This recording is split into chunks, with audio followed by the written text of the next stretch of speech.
Even when you feel low, you can still go. Even when you feel slow, you can still go. Even when there's no hope, you can still go. Hello, Ashwani ji. Hello, Roshmi ji. Welcome to my podcast, the TII podcast. This is imperative. I feel very honored to be part of this podcast. My first podcast ever. कोई बात नहीं होता है, काफी चीजें जिंदगी में पहली बार होती है. Little bit nervous, but okay. देखते हैं. मत दो, प्लीज बिजनेस मत दो. कैसा लग रहा है दुबई में? आप तो दुबई वाले हो गए हो, इंडिया को छोड़ ही दिया है. सो इंडिया देखो कभी छूटता नहीं है. जो इंडियंस रहते हैं उनके अंदर हमेशा वो इंडिया रहता है. और एक्चुअली यही बात मुझे अच्छी लगती है दुबई की compare to US, Canada, Australia की. दुबई में स्टिल हम लोग मतलब इट्स ऑल इंडियंस, सारे इंडियंस ही हैं और अपना खाना मिल जाता है, अपनी चीजें मिल जाती हैं और लोग भी सारे इंडियंस ही हैं मोस्टली. मतलब इंडियंस हर जगह पहुंच गए नहीं? इंडियंस हर जगह पहुंच गए लेकिन दुबई में तो ज्यादा ही है. मतलब 90% जो लोग जिनसे मैं इंटरेक्ट करता हूँ ऑन डेली बेसिस सब इंडियंस ही हैं. इनफैक्ट मेरे ऑफिस में भी सब मतलब मोस्टली सब इंडियंस ही हैं. और यार मोस्टली साउथ इंडियंस हैं बट अपने नॉर्थ के भी बहुत लोग हैं. ग्रेट, क्योंकि आप रील्स वगैरह देखते हो ना तो सब बोलते हैं ऐसा, इस देश में चले गए तो यहाँ पे आधे से ज्यादा दिख रहे हैं इंडियंस, वहां चले गए तो इंडियंस, वहां चले गए तो वो तो है. ना पूरे दुनिया पे कॉलोनाइजेशन शुरू कर दिया है. अब हम हाँ, कभी धीरे धीरे अब सब क्योंकि इंडियंस का ब्रेन बहुत सही है और इंडियंस हार्ड वर्क करने से डरते नहीं है फर्स्ट ऑफ ऑल. मतलब so but answering your question कैसा लग रहा है दुबई में, तो दुबई में बहुत ही अच्छा लग रहा है. और मतलब मुझे तो बस ऐसा लगता है कि थोड़ा-सा क्लीनर और सेफर इंडिया ही है वो. मतलब सब कुछ मतलब सेफ्टी वाइज़ बहुत ही अच्छा है. शुरू करने से पहले मैं आपको बता दूं कि इसमें दो चीजें मिक्स होती है. हुँ, First section is mostly like the experience, and the second part is the technical. जो आपने टेक्निकल काम किया है आज तक उसके बारे में थोड़ा बहुत बताने के लिए कि अगर किसी को ये पोस्ट में जाना है व्हाट यू डू तो वो कैसे करेगा. Correct, okay. And the first part is your life experience. Okay, तो सबसे पहले तो आप यहीं से बता दो कि अभी आप किस पोस्ट पे हो और कहाँ हो, मतलब the recent. And I still go, go, go, go, go, go, go. तो मैं एतिहाद एयरवेज में हूँ. मेरा ऑफिस अबू धाबी में है. मैं वहाँ पे सॉफ्टवेयर इंजीनियरिंग मैनेजर हूँ. तो मेरे अंडर एक काफ़ी बड़ी टीम है जिनके साथ मिलके मैं एतिहाद एयरवेज की जो मोबाइल ऐप है उसको रीडिज़ाइन का काम कर रहा हूँ. नॉट जस्ट एंड्रॉइड, मतलब iOS, एंड्रॉइड, वेब हर चीज़ पे हम लोग देख रहे हैं और मतलब उसको रिवैम्प कर रहे हैं बेसिकली. शुरू से शुरू करते हैं आपके स्कूल से. तो आप किस तरह के स्टूडेंट थे, अगर आपको स्कूल का याद आ रहा है? तो देखो मेरा एक्चुअली क्या था ना, मेरे फादर का काफ़ी ट्रांसफ़र होता रहता था. तो मैंने अपनी स्कूलिंग स्टार्ट दिल्ली में करी थी, नर्सरी केजी. फिर उसके बाद मैं पुणे मूव हो गया था. मैंने वहाँ पे first, second, third I think किया. थर्ड या आई थिंक 7 तक आई थिंक वहाँ पे किया. देखो मुझे याद भी नहीं है मेरा इतना स्विच हुआ है. फिर उसके बाद मैं लखनऊ आ गया. लखनऊ में मैंने आई थिंक या लखनऊ में मैंने थर्ड, फोर्थ, फिफ्थ, सिक्स्थ और सेवन्थ किया एक स्कूल में. फिर उसके बाद की पढ़ाई करी दूसरे स्कूल में और 12th भी 11th-12th भी मैंने दूसरे स्कूल में किया. तो आई थिंक मेरा ना कभी ऐसा नहीं हो पाया कि एक ही स्कूल में, जैसे कुछ स्टूडेंट्स होते हैं ना एक ही स्कूल में रहते हैं और वो स्टार्टिंग से एंड तक उनको सब टीचर्स भी जानते हैं, उनको थोड़ा अटेंशन भी मिलता है सॉर्ट ऑफ. तो मेरा वैसा कभी नहीं था. और एकेडमिक्स के मामले में मैं एवरेज ही था. ना मैंने कभी कोशिश करी टॉपर बनने की, ना मैं बना.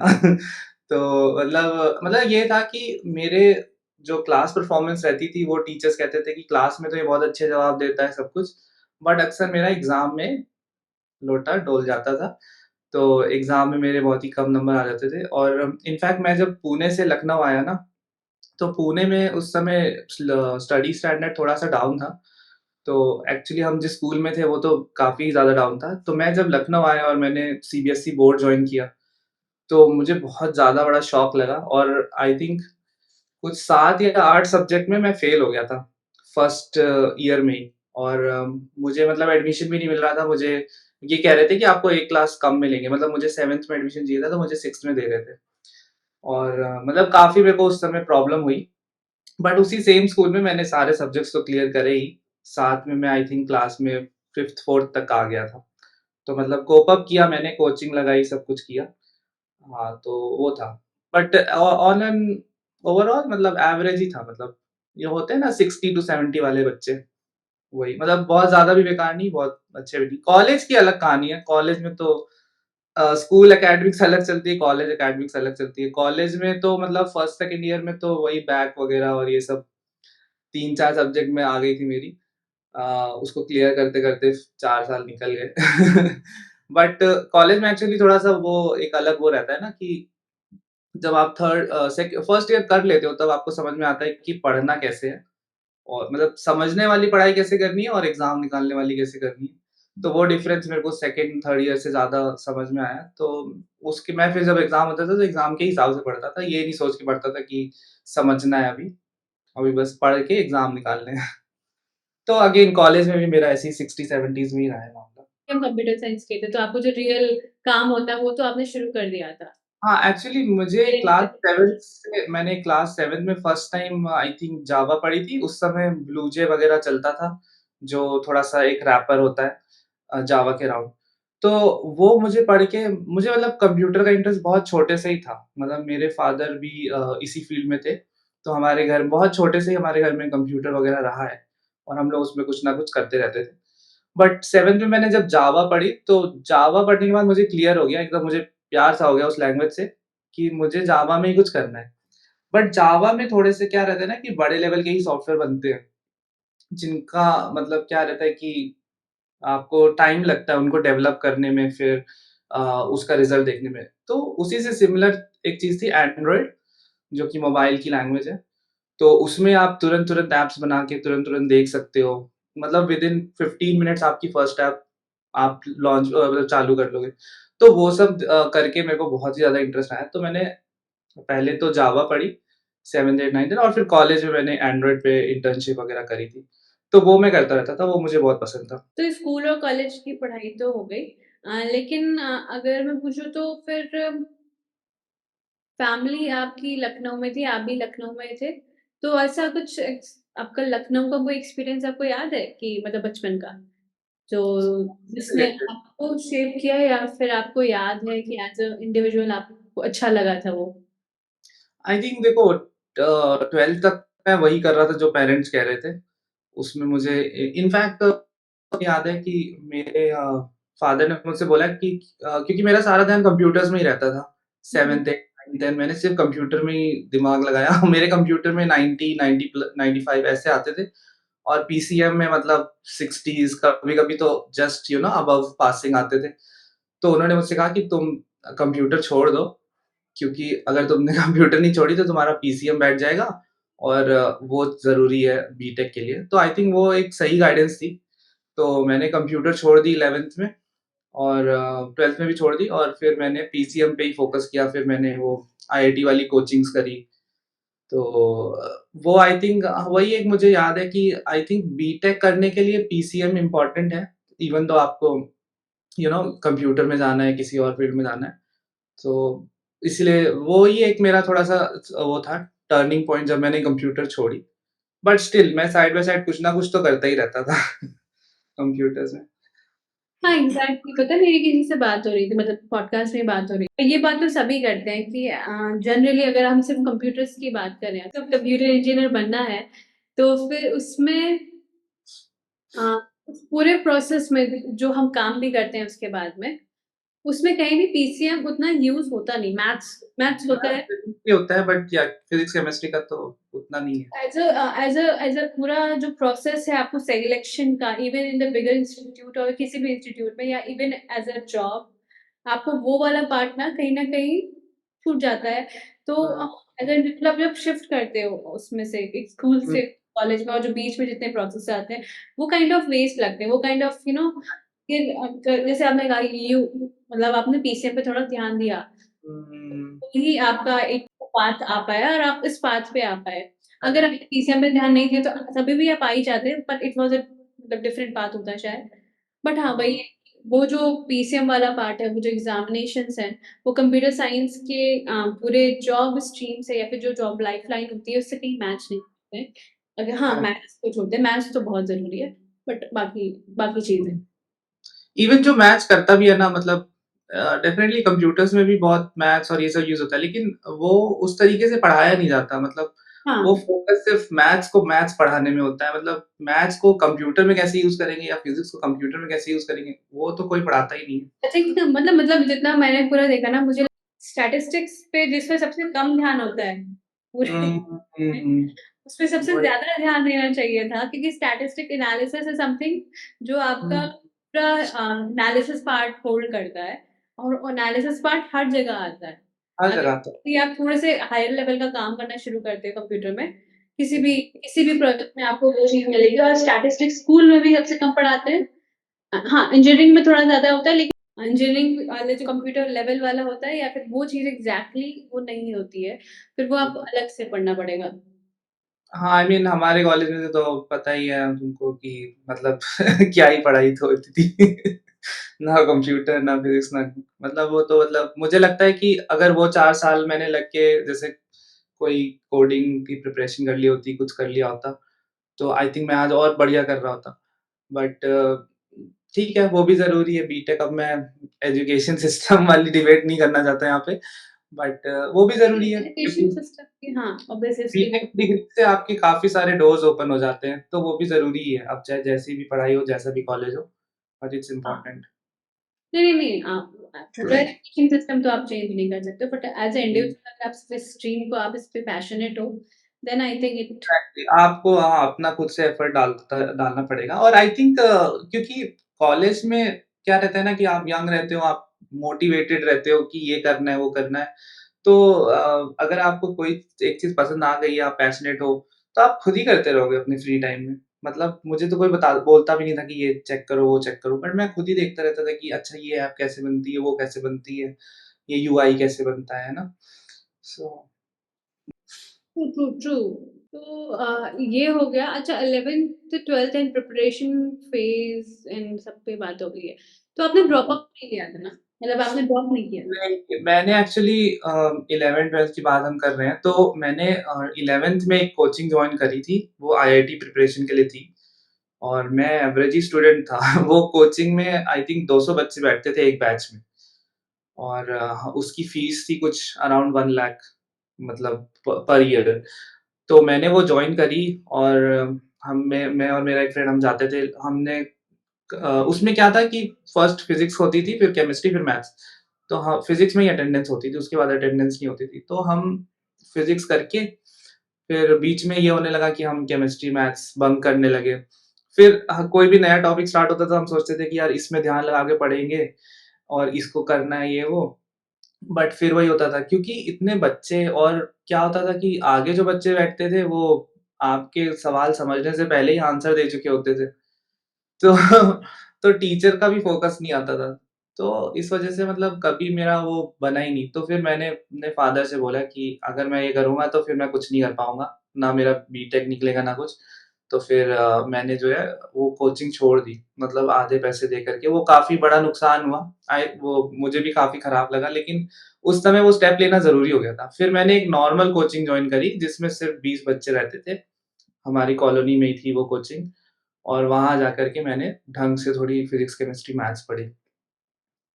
तो है? मुझे मेरा बीटेक भी निकला अदरवाइज़ उस कोचिंग के चक्कर में तो मेरा बीटेक भी रह जाता। Yeah. Hmm. Then what happened after the college period? तो कॉलेज पीरियड के बाद मतलब मुझे उस समय क्या था कि जॉब लग जाए इंस्टेंटली। होता है ना घर से थोड़ा-सा वो रहता है कि मतलब अब बीटेक कर लिया खत्म अब क्या करोगे?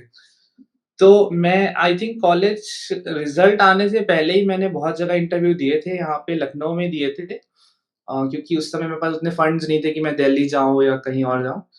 तो मैंने लखनऊ लखनऊ में इंटरव्यू दिए जो अपना एक गैप होता है ना जब तक रिज़ल्ट नहीं आता कुछ महीने होते हैं। तो क्योंकि कोडिंग वगैरह मैं कर ही रहा था, मैंने 3rd ईयर में भी इंटर्नशिप करी थी, 4th ईयर में भी इंटर्नशिप करी थी और हमने तुम्हें तुम्हें याद होगा कि जो अपना फाइनल ईयर का प्रोजेक्ट होता है, वो हमारा ही चला था सिर्फ़। हमने एक मोबाइल ऐप बनाई थी। मैंने नहीं, था हमारा भी चला था। पता चला था? हमें तो जो टीचर थे ना, क्या नाम था उनका? नाम नहीं याद आ रहा।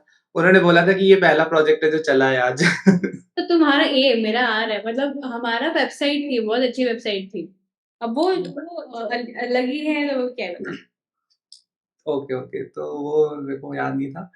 तो मतलब इस वजह से मैंने यहाँ लखनऊ में इंटरव्यूज़ दिए और मेरे 8 जगह मेरा सिलेक्शन हो गया था। तो 8 में से 2 कंपनीज़ थी जो मुझसे कह रही थी कि वो एंड्रॉइड दे देंगी मुझे। तो फिर मैंने उसमें से एक जॉइन करी लखनऊ में। बट एज ए कंपनी अगर देखें तो स्टार्टिंग में सब ये सोचते हैं कि उन्हें बहुत बड़ा स्टार्टअप मिल जाए या फिर कोई अच्छी एमएनसी मिल जाए। बट नहीं, मेरी उतनी एक्सपेक्टेशन थी नहीं क्योंकि मुझे मालूम था कि हमारा कॉलेज उतना ज़्यादा पॉपुलर है नहीं। हमारे कॉलेज में कोई प्लेसमेंट भी नहीं होती है ख़ास, मतलब इनफैक्ट टीसीएस ही एक कंपनी थी आई थिंक जो आई थी और मेरी उस समय बैक थी, तो मैं तो बैठ नहीं पाया था टीसीएस में। वो बहुत ही शेमफुल दिन था मेरे लिए जब सब जा रहे थे टीसीएस का इंटरव्यू देने, बट मैं तो नहीं बैठ पाया था उसमें। और लेकिन मुझे कई लोग कह रहे थे कि अच्छा ही हुआ तुम टीसीएस में नहीं गए क्योंकि वहाँ काम-वाम नहीं ज़्यादा मिलता है फ्रेशर्स को। मतलब क्योंकि आपके स्टार्टिंग के ही 2-3 साल होते हैं ना सीखने वाले, तो बेटर है कि एक स्टार्टअप ही जॉइन कर लो। तो मैंने यहाँ जॉइन किया था, वो भी डिसेंट कंपनी थी, मतलब 50-60 एम्प्लॉयी स्ट्रेंथ होगी उनकी। बट उस कंपनी के अलग स्ट्रगल्स थे। उन्होंने बोला तो मुझसे कि एंड्रॉइड ही देंगे, लेकिन उन्होंने मुझसे सब पे काम कराया, उन्होंने मुझसे पीएचपी पे काम कराया, उस समय ज़ेनफ़ॉक्स चलता था, वर्डप्रेस चलता था। हर एक टेक्नोलॉजी पे मैंने काम किया और मतलब मेरा वो हो गया था कि मुझे एंड्रॉइड पे करना है, मुझे एंड्रॉइड पे काम दो। मेरा सिलेक्शन उसी पे हुआ है, मेरा इंटरव्यू उसी पे हुआ है, तो वो नहीं दे रहे थे। तो फिर एक दिन मेरे पानी सर से ऊपर चला गया जब मेरे मेरे ऊपर आई थिंक क्योंकि मेरी परफ़ॉर्मेंस सबसे बढ़िया थी उस बैच में। उनकी एक रैंकिंग सिस्टम भी थी, उसके बेसिस पे वो आपको टीएल के साथ बिठाते थे। तो मैं सबसे पास में ही बैठता था टीएल के और तो मैंने एक दिन बोल दिया टीएल से कि मैं काम नहीं करूँगा, मुझे एंड्रॉइड का प्रोजेक्ट चाहिए। तो फिर वो मुझे एचआर के पास लेके गई, काफ़ी डिस्कशन वगैरह हुआ, फाइट सॉर्ट ऑफ हुई। फिर उन्होंने बोला कि आपको एक कंडीशन पे देंगे कि आपको बैकएंड भी करना पड़ेगा और एंड्रॉइड भी करना पड़ेगा। मैं करूँगा। तो मेरा इकलौता सिस्टम था जिसपे नेटबीन्स भी था, बैकएंड सर्विसेज़ के लिए एंड्रॉइड स्टूडियो भी था, सब कुछ उनको इंस्टॉल करना पड़ा मेरे सिस्टम पे और मैं इधर पहले एपीआईज़ बनाता था, फिर उसको मोबाइल ऐप बनाता था, फिर उसपे कंज़्यूम करता था और आईओएस वालों को भी प्रोवाइड करता था। तो वो मतलब काफ़ी ज़्यादा मेरे लिए हार्श सिचुएशन हो गई थी कि मैं डेली मतलब 11 बजे, 10 बजे घर आ रहा हूँ और तब भी मेरा काम पूरा नहीं हो रहा है और प्लस वो सॉर्ट ऑफ एक स्टार्टअप ही था, तो वहाँ पे क्या रहता था कि ऑनगोइंग रिक्वायरमेंट्स आती रहती थी कि दोपहर में कुछ आ रहा है और वो बोल रहे हैं कि शाम को जाना है ये, तो साथ में वो भी करो। तो वो मतलब स्टार्टिंग के 6 महीने तो मुझे एंड्रॉइड मिला नहीं, फिर 6 महीने मिला तो ऐसे मिला तो मैं मतलब फ़ोकस नहीं कर पा रहा था, मैं बस होता है ना आप सिर्फ़ कंपनी के लिए काम कर रहे होते हो, आप कुछ सीख नहीं रहे होते हो क्योंकि इधर का कुछ जोड़-बटोर दो, उधर का कुछ कर दो, बस वही वाला काम था। तो फिर मैंने सोचा कि यार यहाँ तो नहीं चलेगा और मेरा बॉन्ड था 1.5 साल का, 50,000 का उन्होंने बॉन्ड साइन करवाया हुआ था। ओह!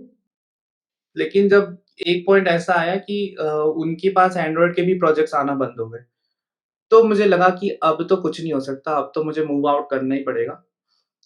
तो फिर मैंने इंटरव्यूज़ देना स्टार्ट करे।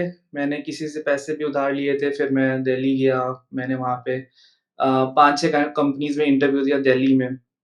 फिर एक मेरे सर थे जिनसे मैंने इंटर्नशिप करी थी 3rd ईयर बीटेक में, तो उन्होंने मेरे को बोला कि तुम आ जाओ, मैं तुम्हें यहाँ पे अपना प्रॉपर सेटअप हो गया है अब। उस समय उनका छोटा ऑफ़िस था, उन्होंने मुझसे बोला कि आप आ जाओ, बहुत अच्छा सेटअप अब हो गया है, हमारे पास बहुत प्रोजेक्ट्स हैं एंड्रॉइड के और हम आपको यहाँ पे काम करा लेंगे और इनफैक्ट उन्होंने मुझसे ये भी बोला कि आपका बॉन्ड का जो 50 के है, वो भी हम दे देंगे आपको 6 मंथ्स में 25-25 करके दे देंगे। तो मैंने कहा ये तो मतलब ड्रीम डील हो गई, तो फिर मैंने कहा चलो फिर चलते हैं। तो फिर मैंने यहाँ रिज़ाइन डाल दिया और बहुत बवाल हुआ उसके बाद क्योंकि 50 के का बॉन्ड था, जो मेरे फादर ने दिया था। तो काफ़ी लड़ाई हुई, काफ़ी बहुत कुछ हुआ, मेरे पापा ने मेरे को एचआर के सामने काफ़ी कुछ सुनाया भी। मतलब वो सब रहा लेकिन फिर फाइनली मैं दिल्ली पापा को मूव सुना पापा ने मेरे को अच्छा, कि तुम पागल हो गए हो, तुम बॉन्ड तोड़ रहे हो इतना महँगा और अभी 6 आई थिंक 4 महीने बचे थे बॉन्ड कंप्लीट होने में। अच्छा। बट बट अगर मैं नहीं उस समय मूव आउट करता तो फिर मेरी वो एंड्रॉइड से टच ही छूट जाती ना, और उसी समय तो मुझे सीखना ही था।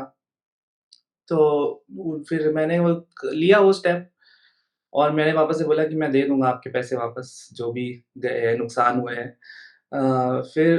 फिर उसके बाद वो तो ठीक है, चलो इधर तो मेरा स्ट्रगल था ही ये कि मुझे इस कंपनी से किसी तरह छुटकारा मिला। बट दूसरी चीज़, जब मैं दिल्ली गया उनके पास, जिन्होंने मुझसे बोला कि अब तो बहुत बड़ा ऑफ़िस का सेटअप है और सब कुछ है। मैंने वहाँ जाके देखा कि एक 1 बेडरूम अपार्टमेंट में घुस-घुस के 7-8 लोग बैठे हुए हैं, और वहाँ कंपनी चल रही है।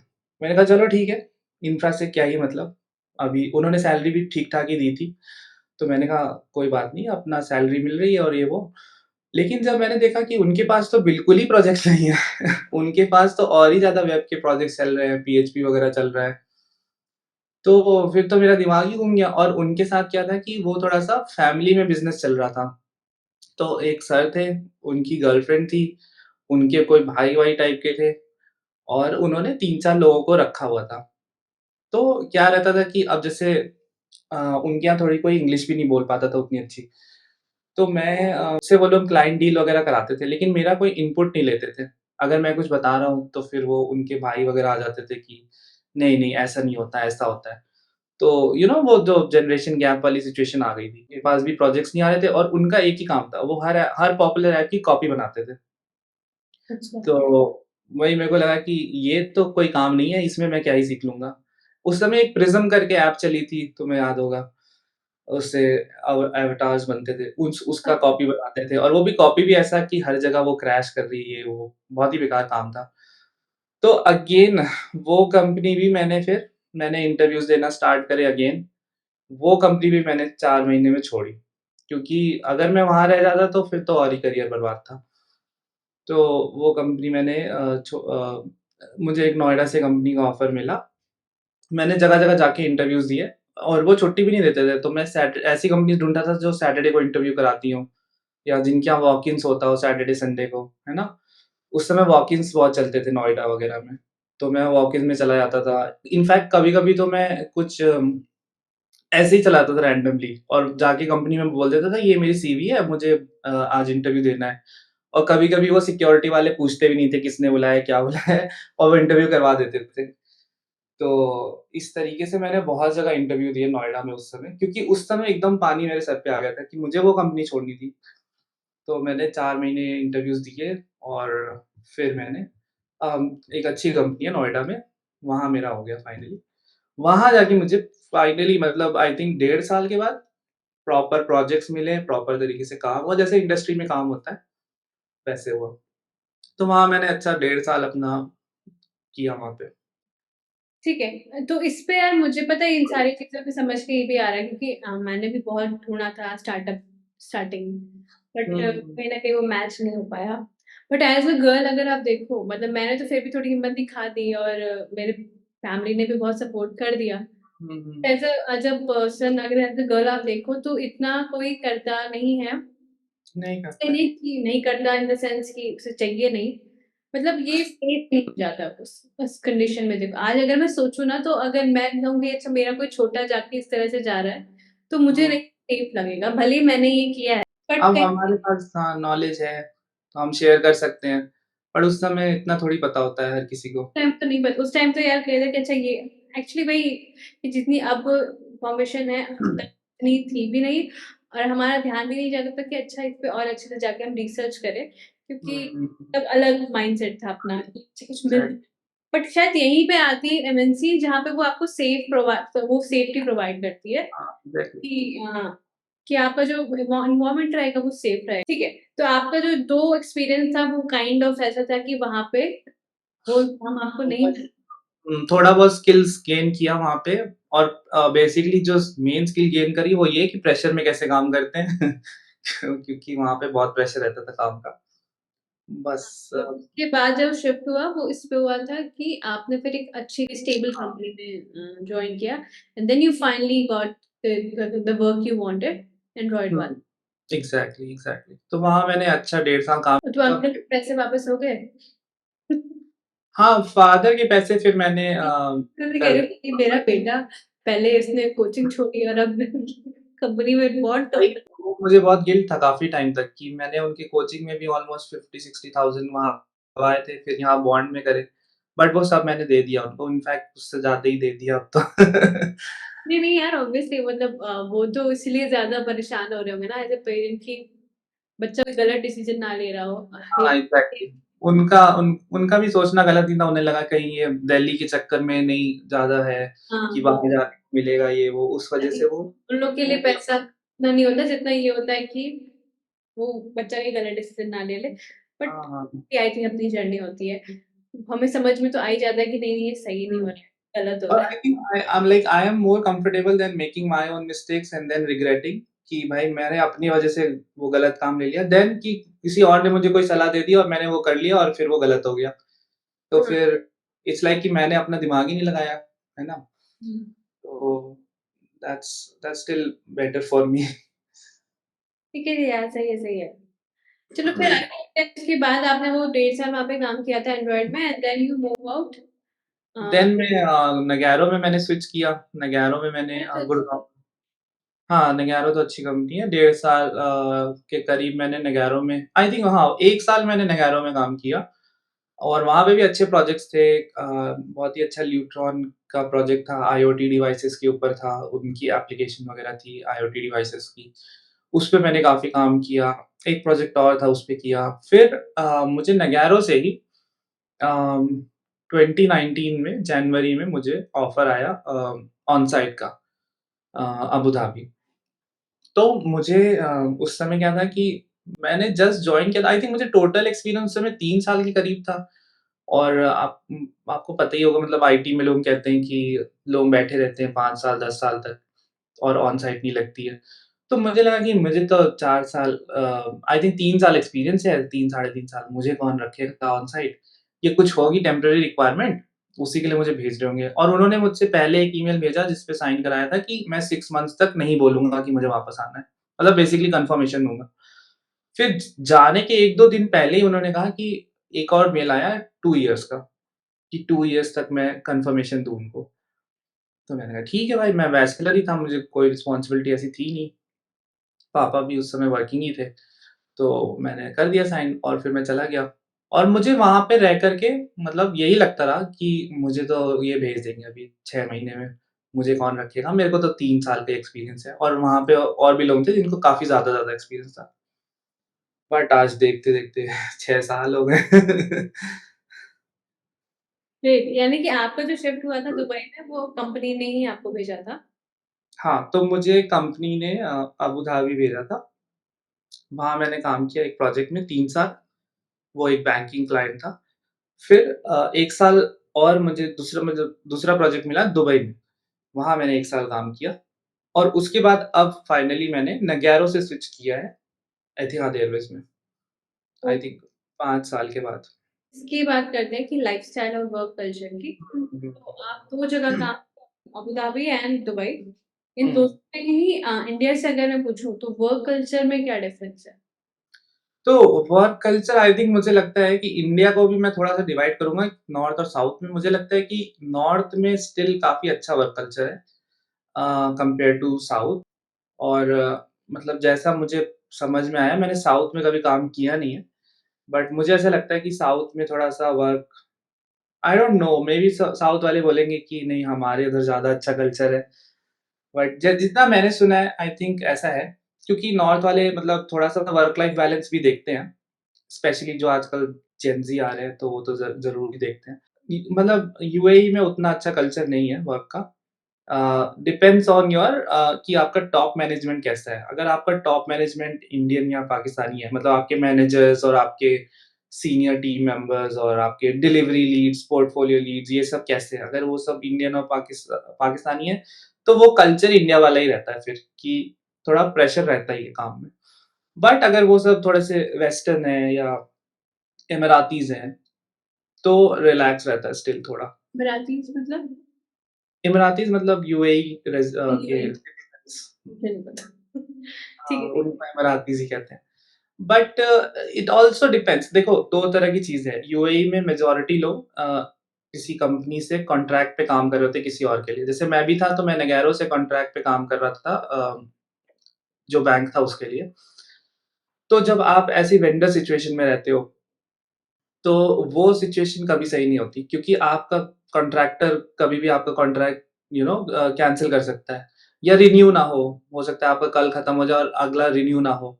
वो हमेशा एक डाइसी सिचुएशन बनी रहती है। But on the other hand अगर आप एक फुल टाइम एम्प्लॉयी हो जैसे मैं अब हूँ, एतिहाद में फुल टाइम एम्प्लॉयी, तो वो सिचुएशन इज़ स्टिल बेटर और उसमें क्या है कि आपको थोड़ी श्योरिटी है कि हाँ, मतलब यहाँ तो मैं रहूँगा। बेस्ड ऑन द कंपनी कैसा कर रही है, आप डिसाइड कर सकते हो कि यहाँ पे क्या सीन है। अदरवाइज़ वेंडर में कभी पता नहीं रहता, कब कहाँ मूव कर दें। हो सकता है आपको सऊदी का प्रोजेक्ट दे दें, आपको जाना भी ना हो। फिर आपके पास चॉइस रहेगा या तो आप जाओ या तो फिर आप छोड़ो। क्योंकि बीच-बीच में क्या होता है ना कि एकदम से ही प्रोजेक्ट्स खत्म हो जाते हैं यूएई में। उस समय काफ़ी जॉब लॉस होने लगती है। फिर जिन कंपनीज़ के पास बहुत ही कम प्रोजेक्ट्स हैं, वो भी मतलब फिर आपके पास फिर चॉइस नहीं बचती। जैसे इंडिया में तो क्या है कि प्रोजेक्ट्स की लाइन है, कंपनीज़ ही कंपनीज़ हैं आईटी की, इंडिया में तो बहुत काम होता है। तो उस तरीके का बाहर नहीं है, मतलब यूएई में तो नहीं है। जैसे यहाँ अगर आपकी by chance God forbid but आपकी जॉब चली गई, तो आप आई थिंक 6 महीने में दूसरी जॉब ढूँढ लोगे, अगर आपके पास स्किल्स है और थोड़ा हार्ड वर्किंग हो। लेकिन यूएई में ऐसा नहीं है, यूएई में हो सकता है आपको सालों लग जाए वहाँ फिर पे भी आप आईटी उतना काम नहीं है, ये बोल रहे हो? हाँ, एग्ज़ैक्टली मतलब कंपैरेटिवली इंडिया के कंपैरिज़न में बहुत कम है। क्योंकि आधे से ज़्यादा काम तो सब आउटसोर्स ही करा देते हैं ना इंडिया के लिए, क्योंकि यहाँ पे उनको सस्ता पड़ता है। हाँ, तो एज़ अ आईटी पर्सन यानी कि दुबई में जाना it's not hmm. Good for your work professional future. नहीं ऐसा तो नहीं कहूँगा मैं। आई एम जस्ट सेइंग कि मतलब आप ये देख लो कि किस कंपनी में आप जा रहे हो। कंपनी के ऊपर ही सब कुछ है। बट अगर आपको कंपनी सही मिल गई, तो दुबई में काम करना is much much better than India क्योंकि उसके बहुत सारे मल्टीपल रीज़न्स हैं। फर्स्ट ऑफ ऑल टैक्स नहीं है।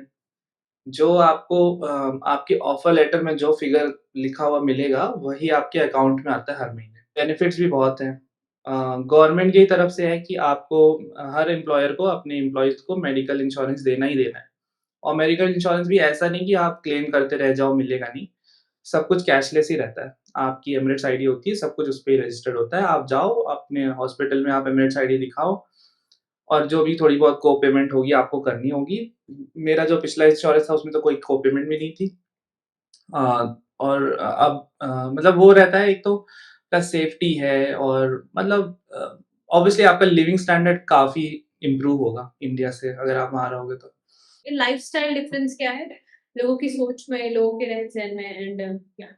तो मेरे घर में वैसा कुछ नहीं था कि मतलब लड़का है घर में रहना चाहिए ये वो। मेरे फादर भी बाहर रह चुके हैं मतलब उन्होंने भी लंदन में किया हुआ है काम काफ़ी टाइम। तो मतलब मेरे घर में छोटे से ये मेंटालिटी थी कि ये तो बड़ा होके बाहर जाएगा और बाहर सेटल हो जाएगा। लेकिन कई लोग होते हैं ना जैसे कि जिनको इंडिया छोड़ना पसंद नहीं है। तो वो अगर आते हैं यूएई तो वो बोर हो जाते हैं, उनको मतलब समझ नहीं आता। बट मेरे लिए तो मतलब it was a dream come true कि मैं फाइनली अब फॉरेन में जा रहा हूँ काम करने, जिसकी मतलब इतने टाइम से बातें चलती हैं घर में और ये सब। तो मुझे तो बहुत ही अच्छा लगा मतलब मैं फर्स्ट टाइम जब लैंड हुआ था मुझे आज भी याद है और मैं जा रहा था एयरपोर्ट से अपने होटल और मुझे ये याद है कि ग गाड़ी जो है कुछ 140 पे चल रही थी और बिल्कुल मुझे पता ही नहीं चल रहा था। और आई थिंक कुछ 30-40 किलोमीटर्स थे जो हमने आई थिंक 12-13 मिनट में कवर कर लिए थे। और मैं ये सोच रहा था कि मतलब ऐसा भी हो सकता है कमिंग फ्रॉम लखनऊ, दिल्ली जहाँ इतना ट्रैफिक होता है और मैं सोच रहा था ऐसा भी होता है मतलब ऐसी भी दुनिया है बाहर मतलब इंडिया के कि आप इतनी तेज़ी से कहीं पहुँच सकते हो और इतनी अच्छी स्मूथ रोड्स ये सब। मतलब मेरे को थोड़ा गाड़ियों-वाड़ियों का शौक है तो इसलिए मैं मतलब वो चीज़ सोचा था। बट फिर जब मैंने रहना-सहना वहाँ पे स्टार्ट किया मतलब मुझे बहुत ही अच्छा लगा क्योंकि इतना नीट एंड क्लीन, इतना safe I mean Abu Dhabi को इस साल भी सेफेस्ट सिटी का अवार्ड मिला है कुछ। तो मतलब वो जो सेफ्टी आप मतलब ऐसे सुनोगे लोगों से लेकिन जब आप रहते हो, जो आपके साथ इंसिडेंट्स होते हैं और फिर आप देखते हो जैसे कहीं मेरी वाइफ़ का आईडी कार्ड एक बारी खो गया था। फिर वो आईडी कार्ड पता नहीं कहाँ गिरा, कहाँ से उसको ट्रैक किया उन लोगों ने, उसके ऑफ़िस में कॉल किया, फिर वहाँ से एड्रेस निकाला, क्या किया, तो सिक्योरिटी गार्ड घर पे आकर के आईडी कार्ड देके गया मेरी वाइफ का। तो ये सब तो मतलब अनहर्ड ऑफ थिंग्स है ना इंडिया में रह कर के तो। ट्रू। तो अब ऐसे में आप बोलूँ कि बहुत से फिर वो उससे वो फ़ील नहीं आती जब तक आप वहाँ रहो नहीं, आप एक्सपीरियंस ना करो। हम मैकडी में वगैरह वगैरह में जाते हैं, हमें टेबल रिज़र्व करनी होती है, तो हम अपना फ़ोन और वॉलेट रख देते हैं कि भाई ये टेबल अब हमारी है। और ऐसे तो वीडियोज़ वगैरह देखे ही होंगे कितना सेफ है दुबई। तो वो मुझे बहुत अच्छा लगा अबू धाबी के बारे में। और सब कुछ सिस्टमैटिक है। सबसे ज़्यादा अच्छा तो मुझे रोड सिस्टम ही लगता है, ये सब चीज़ें। और culture wise I don't think कि मुझे ऐसा कुछ फ़र्क महसूस हुआ क्योंकि हैं तो सब इंडियंस ही वहाँ पे भी। अ, हाँ, डेफ़िनेटली जब मैं उन लोगों के साथ रहता हूँ जैसे कुछ इमरातीज़ हो गए या फिर अपने इजिप्शियंस हो गए, जॉर्डन्स हो गए, उनका कल्चर थोड़ा अलग है। वेस्टर्न लोगों का तो कल्चर काफ़ी अलग है बट उनसे तो इतना इंटरेक्शन होता ही नहीं है वहाँ पे। मतलब कल्चर तो आपने बता दिया। Personal evolution as a person आप कैसे ग्रो किए इतने सालों में? सेट की बात करूँ या फिर खुद के थॉट एज़ अ पर्सन हुँ, जब मैं इलाहाबाद या प्रयागराज में थी, देन जब मैंने जितने भी साल इतना भी मतलब यहाँ ट्रैवल किया इंडिया में, एज़ अ हुँ, पर्सन मेरे अंदर बहुत ग्रोथ आया था।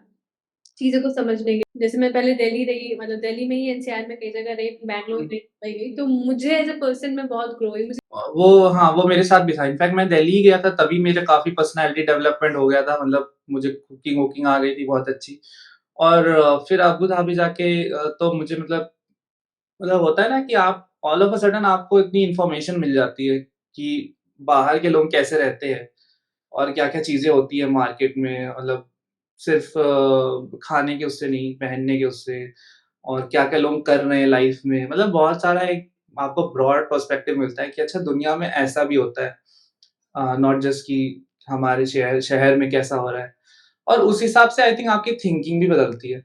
आप देखते हो जैसे मतलब पर्सनैलिटी डेवलपमेंट तो होती है बट आपको लगता है कि अच्छा हाँ, ऐसे भी लोग होते हैं, वैसे भी लोग होते हैं।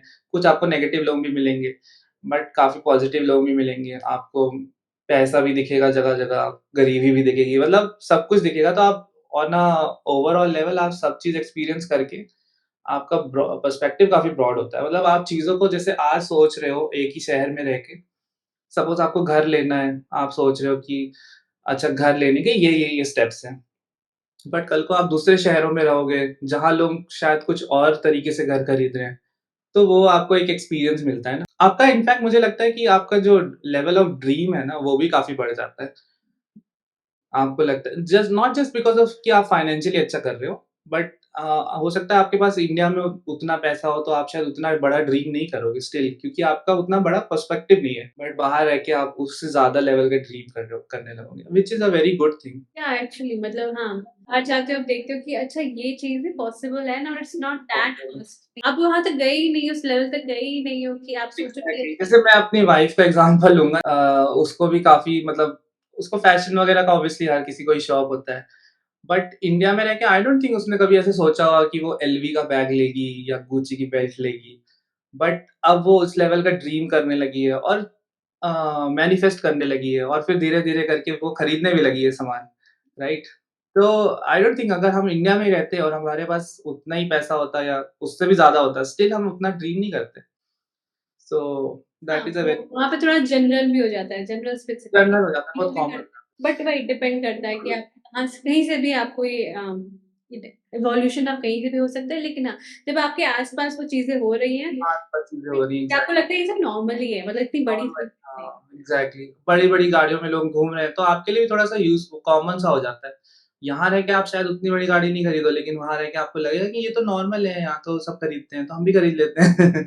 जैसे आपने अभी वाइफ के बारे में बोला, मैं वहाँ ये पूछ रही हूँ द कमिटमेंट पार्ट हुँ, कि हुँ, हुँ, how you commit to one person as an hmm, hmm, individual.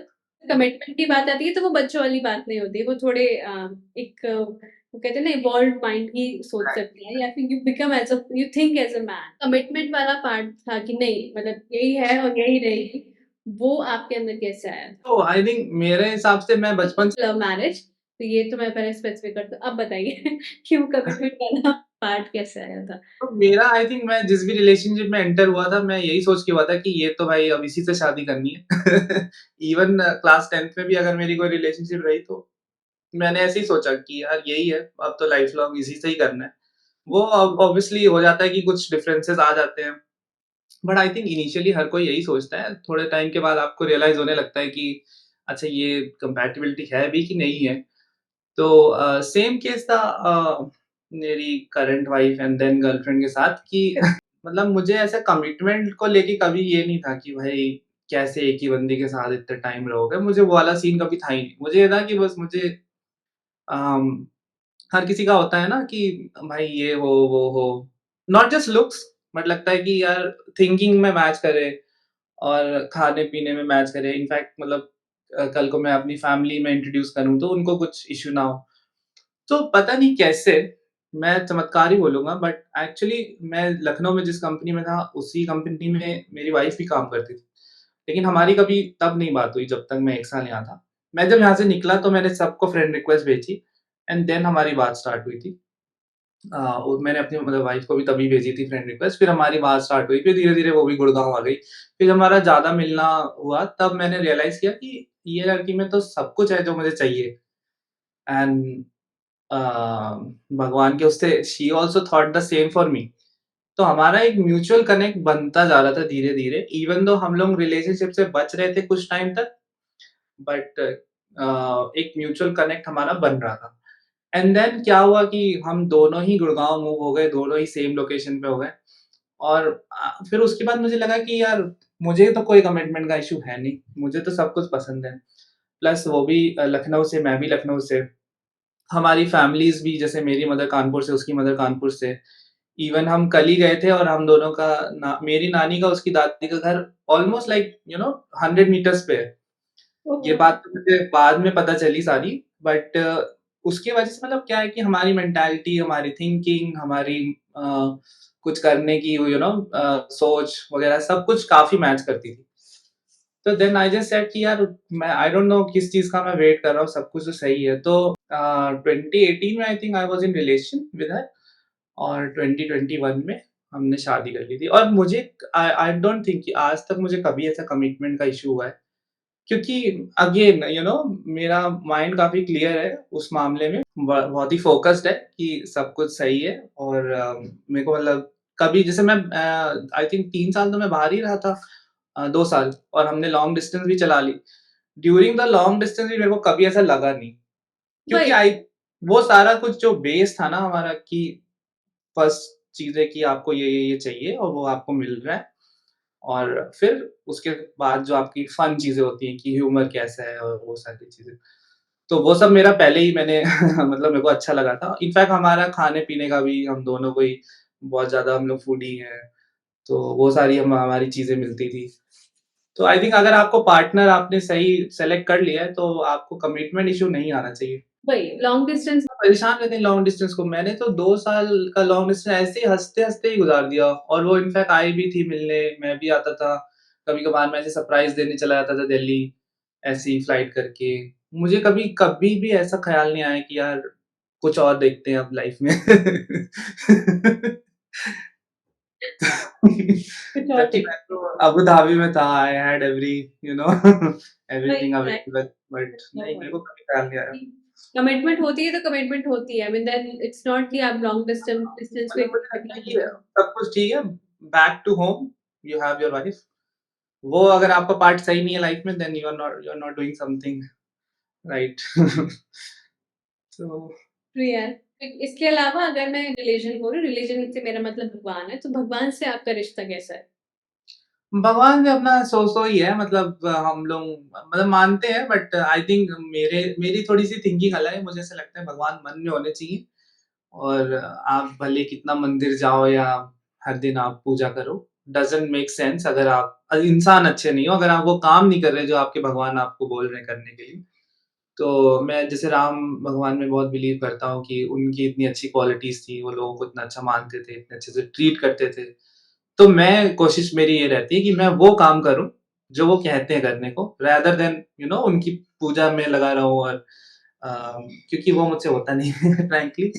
नहीं, नहीं यार, और ऐसे मेन वही होता है कि अगर आप भगवान को अपने समझ जाएँ, जैसे आपने राम जी को बोला, आपको पता है कि ये है, इनकी क्वालिटीज़ को अगर आप अडैप्ट कर लेते हो, तो आप खुद ही काइंड ऑफ वो बन जाते हो। एग्ज़ैक्टली हाँ, अगर आप जैसे जो एक कहावत है कि मुँह में राम बगल में छुरी, अगर आप वो कर रहे हो, दिन भर आप पूजा कर रहे हो और डेफ़िनिटली आप सब कुछ कर रहे हो, लेकिन आपके कर्म में वो दिख नहीं रहा है, then there is no point right? और ऐसा पूजा कि हम भक्त बनने के लिए करते हैं ना और भक्त का क्या काम है? अपने गुरु को फ़ॉलो करना। तो जो वो कहते हैं वो फ़ॉलो ही कर लो, वही काफ़ी है। हाँ, हाँ, वही, वही। मतलब हाँ, मुझे वही पूछना था कि सबका अपना तरीका होता है। कुछ हुँ, हुँ। स्पिरिचुअल वे में जाते हैं, आध्यात्मिक बन जाते हैं, हाँ, कुछ मैं जैसे-जैसे मतलब मैं ग्रो कर रहा हूँ, जैसे-जैसे मैं मतलब फाइनेंशियली स्टेबल हो रहा हूँ, वैसे हर चीज़ में मेटिकुलसली स्टेबल हो रहा हूँ। तो मुझे लग रहा है कि जितना ज़्यादा मैं हम्बल रहूँगा लोगों के साथ, उतना मुझे और मतलब मुझे भी अच्छा लगता है कि इनफैक्ट मैं किसी इंटरव्यू में देख रहा था, कोई सेलिब्रिटी थी, वो कह रहे थे कि आप किसको कितना बड़ा गिफ्ट दे रहे हो या किसी को कितना कुछ कर रहे हो उनके लिए, वो आई थिंक 2 साल बाद किसी को नहीं याद रहेगा, लेकिन आपने कैसा उनको ट्रीट किया 10 सेकंड के लिए ही भले, वो उनको ज़्यादा याद रहता है। तो मेरी कोशिश तो ये रहती है कि भाई मैं सबसे हम्बल रहूँ और सबसे कायदे से बात करूँ। हुँ। वही है मेरे लिए भगवान की पूजा। सही है। हाँ, मतलब ये कहा भी जाता है कि जिस भगवान को आप मानते हो या पूजते हो, पूजने का सबका अलग तरीका हुँ, होता है। आप वो बन भी जाते हो। ठीक है, तो टेक्निकल पे चलते हैं अब थोड़ा, और टेक्निकल पे तो आप एंड्रॉयड डेवलपमेंट आपने शुरू से ही की है। Now you are the team lead kind of, team lead हुँ, सकती हो। तो हाँ, अभी तक टीम लीड हो, लेकिन तो हुँ। उसपे तो सबसे पहले आप यही बता दो कि क्या होता है एंड्रॉयड डेवलपमेंट में, और क्या है ये exact? What kind of job this is? तो एंड्रॉयड डेवलपमेंट आज के टाइम में तो थोड़ा ब्रॉडर पर्सपेक्टिव हो गया। I think I would say mobile development as a whole क्योंकि सिर्फ़ एंड्रॉयड ही नहीं है आज जब मैंने स्टार्ट किया था तो सिर्फ़ एंड्रॉयड ही पॉपुलर था। आज तो बहुत सारे फ्रेमवर्क्स और काफ़ी चीज़ें आ गई हैं, जिनसे आप लाइक एक ही कोड लिख के आप आईओएस की ऐप और एंड्रॉयड की ऐप दोनों बना सकते हो। तो बेसिकली एंड्रॉयड डेवलपमेंट यही है कि आप कुछ कोड लिखते हो जिससे आप एक मोबाइल की एप्लीकेशन रेडी कर सकते हो। वेरी सिंपल लेमैन लैंग्वेज में बट उसके अराउंड काफ़ी चीज़ें होती हैं, बैकएंड सर्विसेज़ होती हैं, फ्रंट एंड सर्विसेज़ होती हैं और यूआई यूएक्स होता है, आपका ऐप का आर्किटेक्चर होता है, कोड लिखने का तरीका होता है बेसिकली। क्या-क्या आर्किटेक्चर आजकल आ गए हैं वो सब। तो ओवरऑल आई थिंक इन्फॉर्मेशन आज के टाइम में आपको होनी चाहिए अगर इतना एक्सपीरियंस है आपको तो। और इवन अब जो टेक्नोलॉज़ीज़ आ गई हैं, जैसे एंड्रॉयड के साथ पहले हम लोग एक्सएमएल में यूआई लिखते थे, अब कंपोज़ में लिखते हैं। तो आज के जो बच्चे हैं जैसे जेन ज़ी वगैरह वो तो एक्सएमएल टच भी नहीं कर रहे, वो डायरेक्ट लेटेस्ट चीज़ों पे ही काम कर रहे हैं। तो आई वुड से कि लाइक एक थोड़ा-सा बेस पीछे का भी होना चाहिए, जैसे कभी कोई लेगेसी प्रोजेक्ट पे काम करना है तो वो सारी चीज़ें। तो that's like Android development in a nutshell. एक ऐप बनाना जो फिर उसको आप लॉन्च कर सकते हो प्ले स्टोर पे, ऐप स्टोर पे और आप फिर उसको मोनेटाइज़ कर सकते हो। ओके। मुझे ये पूछना था कि इसका फ्यूचर क्या है? तो मुझे तो इसी का ही फ्यूचर दिखता है। मुझे तो लगता है क्योंकि आजकल स्मार्टफ़ोन इतने ज़्यादा पावरफुल हो गए हैं कि 90% ऑफ द चीज़ें हम लोग फ़ोन पे ही करते हैं। मतलब सब सब हर चीज़ की ऐप ही पहले आती है। आजकल तो कई ऐसी सर्विसेज़ हैं जो सिर्फ़ ऐप पे ही अवेलेबल है। उनकी आप वेबसाइट खोलोगे तो फर्स्ट पेज पे ही ऐप ही डाउनलोड करने का लिंक होता है। तो मतलब काफ़ी स्कोप दिखता है। एज़ सच टेक्नोलॉजी तो देखो आती-जाती रहती है। आज एंड्रॉयड है, एंड्रॉयड क्योंकि गूगल के मतलब तरफ से है और काफ़ी पुश है गूगल का। तो एंड्रॉयड तो चल रही है काफ़ी टाइम से और आगे भी चलेगी। बट एंड्रॉयड में जैसे मैंने बताया एक्सएमएल की जगह कंपोज़ आ गई है, आईओएस में स्विफ्ट यूआई आ गया है। तो वो चीज़ें बदलती रहेंगी और उसके लिए आपको टाइम टू टाइम अपग्रेड करना पड़ेगा। जैसे मेरे लिए भी कंपोज़ नया है अब, तो मैं भी सीख रहा हूँ उसको लर्न कर रहा हूँ, उसकी ट्यूटोरियल्स देख रहा हूँ। तो वो तो टाइम टू टाइम आपको करते ही रहना पड़ेगा। बट स्कोप ओवरऑल मोबाइल का is there and it's gonna be like for many decades to come मुझे ऐसा लगता है। यार मतलब ये भी तो होता है ना, एज़ अ जनरल पर्सन, मतलब मैं थोड़ा उस पे जा रही हूँ कि आप हुँ, उतना ज़्यादा ऐप नहीं रखते हो अपने मोबाइल, लिमिटेड ऐप रखते हो। हर कंपनी अपना बना तो लेती है, बट एज अ पर्सन, अगर एज अ कंज्यूमर अगर मैं बात करूँ, तो आप नहीं चाहते हो कि आपके के पे इतने सारे ऐप्स हो। देखो ये जो आप बात कह रहे हो ना, ये थोड़ी-सी पीछे से आती है जब हमारे पास उतने पावरफुल डिवाइसेज़ नहीं थे कि और उतनी नहीं, मेरे पास काफ़ी पावरफुल डिवाइस है, लेकिन मुझे फिर भी नहीं पसंद है। अरे यार! तुम जॉब खा जाओगी।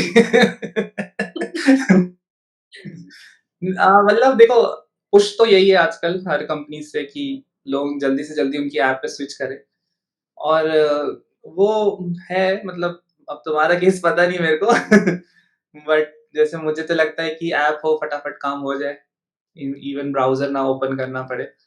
तो अच्छा। और in fact app I think it's a little bit more personalised ना कि ऐप में आप अपना डेटा भी सेव कर सकते हो। जैसे कि जैसे ब्राउज़र में तो आपको हर बारी लॉगिन करना पड़ेगा, इवन आप लॉगिन भी हो तब भी उतना आप कुछ सेव नहीं कर सकते। ऐप में सब कुछ रहता है। तो उस वज़ह से मुझे तो ऐसा लगता है कि ऐप का स्कोप तो है अभी।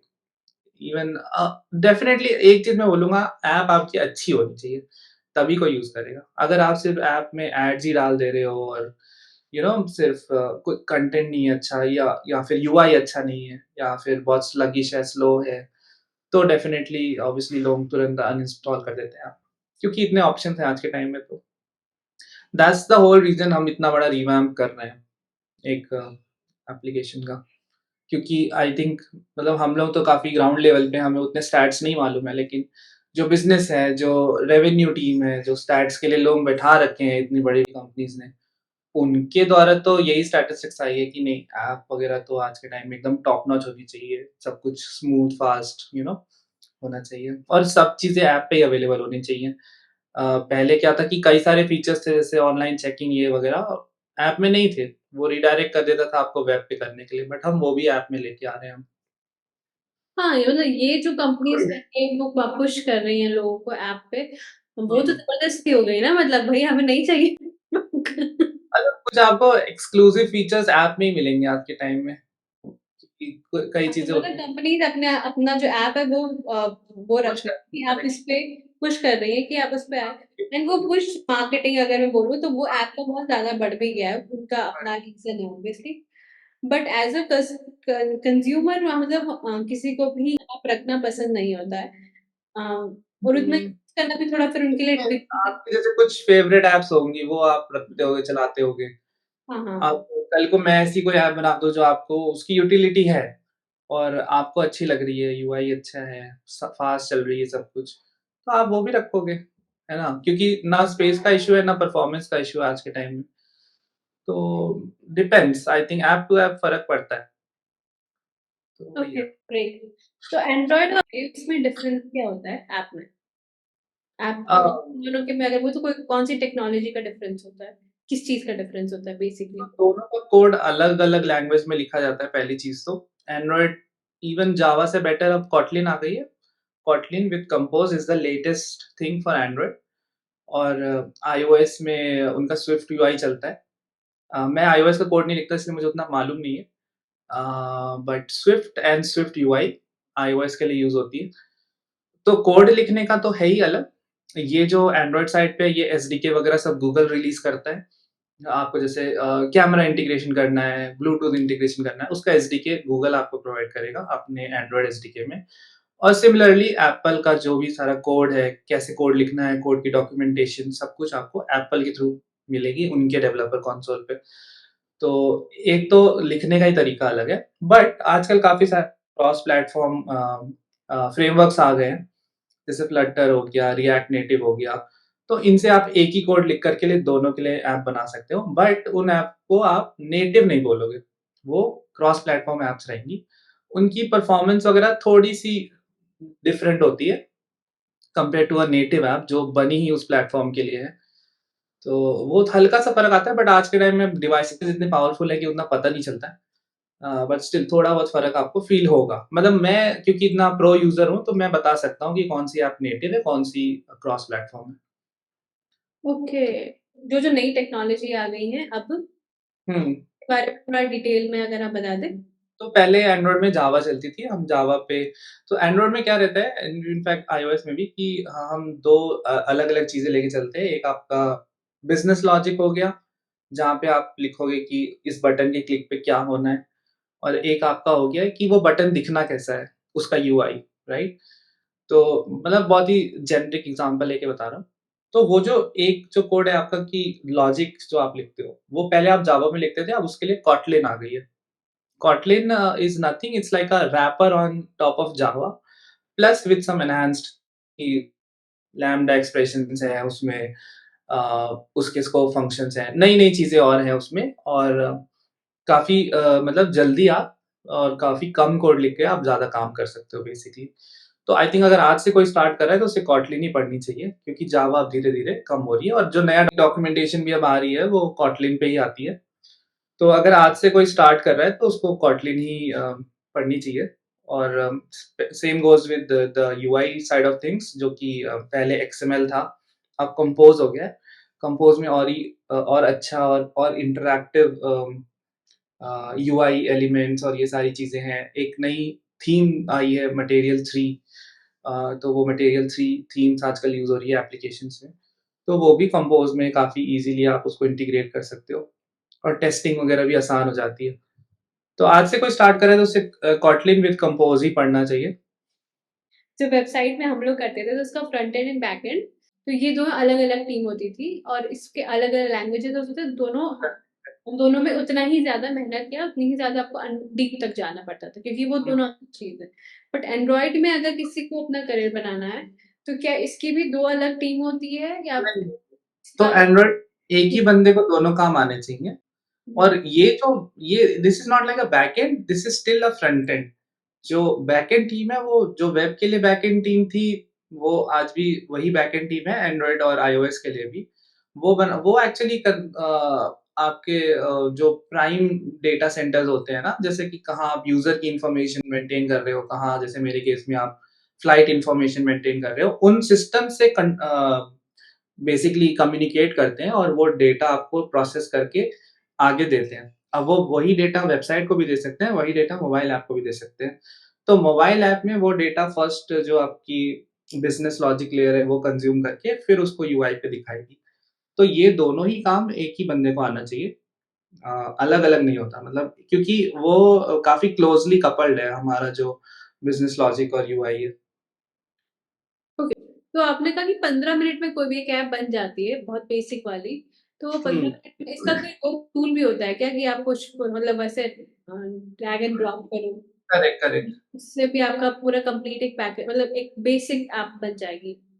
तो यस, आज के टाइम में आप एंड्रॉइड स्टूडियो इंस्टॉल करो अपने सिस्टम में और एक आप न्यू प्रोजेक्ट पे क्लिक करोगे, ऑटोमैटिकली वो आपको एक ब्लैंक स्क्रीन के साथ एक ऐप रेडी कोड आपको लिख के देगा ही ऑलरेडी। आप प्ले बटन पे क्लिक करो, वो ऐप आपके फ़ोन में इंस्टॉल हो जाएगी। अब जैसे आपको उसको यूआई कस्टमाइज़ करना है, तो आप उसमें ड्रैग एंड ड्रॉप टूल्स भी होते हैं, उनसे आप ड्रैग एंड ड्रॉप करके भी यूआई बना सकते हो। बट क्योंकि हम लोग उसको नहीं प्रेफ़र करते, हम लोग खुद से कस्टमाइज़्ड वे में लिखना चाहते हैं, तो हम लोग खुद ही से वो सारा कोड कंपोज़ में या एक्सएमएल में लिख देते हैं। तो वो करके आप मतलब ट्यूटोरियल्स हैं आज के टाइम में तो बहुत ईज़िली बन जाती है और सब फ्रेमवर्क्स, लाइब्रेरीज़, एसडीके सब हर चीज़ के ट्यूटोरियल हैं। तो इट्स वेरी सिंपल। अच्छा, कोई फेमस ऐसा यूट्यूब है, यूट्यूबर है या यूट्यूब चैनल है जहाँ पे कोई अगर तुरंत अभी जाए तो उससे मतलब वो उसमें सारी चीज़ें मिल जाए एंड्रॉइड की? मतलब अगर कोई स्टूडेंट जाता है या बहुत है, आई मीन एक्चुअली मैं तो अब चैट जीपीटी ज़्यादा यूज़ करता हूँ, अगर मुझे कुछ समझना होता है या कुछ कोड चाहिए होता है तो। बट यूट्यूब पे तो बहुत है, मतलब किसी को बेसिक से स्टार्ट करना है तो डेफ़िनिटली यूट्यूब पे बहुत कोर्सेज़ हैं। मतलब मेरे को ऐसे कोई नाम तो नहीं पता अभी, बट हाँ, बहुत कुछ है यूट्यूब पे। और गूगल की डॉक्यूमेंटेशन ही बहुत होती है, अगर आप उसी को ढंग से पढ़ लो, तो वही काफ़ी है। मतलब आप एटलीस्ट बेस तो समझ जाओगे कि कैसे क्या, मतलब किस चीज़ का क्या काम है, फिर देन आप ट्यूटोरियल्स पढ़ के आप समझ सकते हो कि अच्छा कैसे लाइव प्रोजेक्ट कैसे बनाना है। ठीक है, तो यानी कि इसका आपके हिसाब से इसका फ्यूचर भी है। हुँ, इसकी टेक्नोलॉजी भी काफ़ी डेवलप हो गई है, तो वो ईज़ी पड़ता है पहले से। Correct. Now we have automation software also जिससे आप आराम से सीख भी सकते हो एंड करेक्ट। इसका कंटेंट भी है ऑनलाइन एंड चैट जीपीटी तो है ही। इसमें आपको गाइड्स काफ़ी सारी चीज़ें पहले ही बता देता है। Google documentation is also one thing जिसको पढ़ के आप समझ सकते हो। तो गूगल डॉक्यूमेंटेशन क्या होता है? गूगल की जो वेबसाइट है जहाँ पे वो बेसिकली क्या है ना कि गूगल भी जो दे रहा है वो एक कोड ही तो है, तो उस कोड को वो एक एसडीके बेसिकली एक लाइब्रेरी में रैप करके आपको दे रहा है कि ये कोड हमारा लिखा हुआ है, इससे आप जैसे सपोज कैमरा एक्सेस कर सकते हो, स्क्रीनशॉट ले सकते हो, ये सारी चीज़ें आप कर सकते हो। तो आपको हम ये रैपर बना के दे रहे हैं, अब आप इसको अपने प्रोजेक्ट में डाल दो और इसके फंक्शंस कॉल कर करके आप काम कर सकते हो। अब किस फंक्शन में क्या कोड आपको पास करना है, क्या पैरामीटर्स पास करने हैं, उसका वो कब ट्रू रिटर्न करेगा, कब फॉल्स रिटर्न करेगा, ये सारी चीज़ें एक डॉक्यूमेंट में लिख के गूगल अपनी वेबसाइट पे डाल देता है। उसको बोलते हैं गूगल डॉक्यूमेंटेशन। Okay, great. तो उनका एक मतलब उनके प्लेटफ़ॉर्म पे हो रहा है तो वो अपने से अपना एक बेसिक बना के दे देता है। करेक्ट। तो कि आप यूज़ करो, उसके आगे आपको जितना भी एडवांस करना है आप उसके ऊपर कर सकते हो। आप अपने उसके ऊपर यूज़ वो कर अपनी तरफ से भी नई-नई चीज़ें लाते रहते हैं, नई-नई टेक्नोलॉजी लाते सकते हैं। रहते हैं। हाँ, वो हर 6 महीने में अपडेट आते रहते हैं उनके। ओके, ओके, ग्रेट यार। ठीक है, तो अब कोई ऐसा एस्पेक्ट बचा है एंड्रॉइड का? बिकॉज़ आपने उस पे ज़्यादा काम किया है। तो ऐसा कोई एंड्रॉइड का एस्पेक्ट बचा है जिसको अगर किसी को इसमें करियर बनाना हो तो उस पे थोड़ा ध्यान देना पड़ेगा? आई थिंक एआई और एमएल इस समय सबसे ज़्यादा पॉपुलर है। हुँ, तो again that is not directly dependent to Android, क्योंकि वो आप अगर बना रहे हो आज के टाइम में, तो जैसे आप सपोज़ एक चैटबॉट बना रहे हो जो मैसेजेस पढ़ के रिप्लाई कर रहा है। तो वो आप चाहोगे कि ऐसा कोड मेरे ऐप में भी चल जाए और मेरे वेबसाइट में भी चल जाए ताकि मुझे 2 बारी ना लिखना पड़े, क्योंकि वो काफ़ी टफ कोड होगा। तो मतलब मेरे मुझे ऐसा लगता है कि मुझे एआई एमएल में थोड़ा एक्सप्लोर करना चाहिए, और क्योंकि वो भी काफ़ी मतलब आने वाला चीज़ है। इनफैक्ट अभी इतना बूमिंग है तो आगे तो 10 इयर्स में वो रहेगा ही। Okay Ashwini, thank you so much यार, आप अपना टाइम निकाल के आपने अपनी प्रोफेशनल और पर्सनल जर्नी को इतने अच्छे से एक्सप्लेन किया। एंड्रॉइड के बारे में इतना कुछ बताया है। होप हम फिर से कनेक्ट हो और आप एंड्रॉइड के बारे में और सारी चीज़ें बताओ जो भी चल रहा है। And we can discuss on another thing also. Thank you so much. Thank you very much and I wish कि पॉडकास्ट सेटअप एकदम बड़ा-सा हो जाए तुम्हारा। फिर हम लोग आमने-सामने काउच पे बैठ के माइक लगा के प्रॉपर तरीके से वो तो पॉडकास्ट मेरे री-एंट्री हो पॉडकास्ट में। And thank you very much मेरे को पॉडकास्ट में बुलाने के लिए। श्योर यार, thank you for your blessing. Thank you. Hi कहना अपनी वाइफ को। एंड चलो, bye bye. Bye. Till you're feeling no more pain. Never slow yourself down, you can do some more. Push past all the pain and you'll find a door. Open it up and finally explore everything that you thought you could never do before.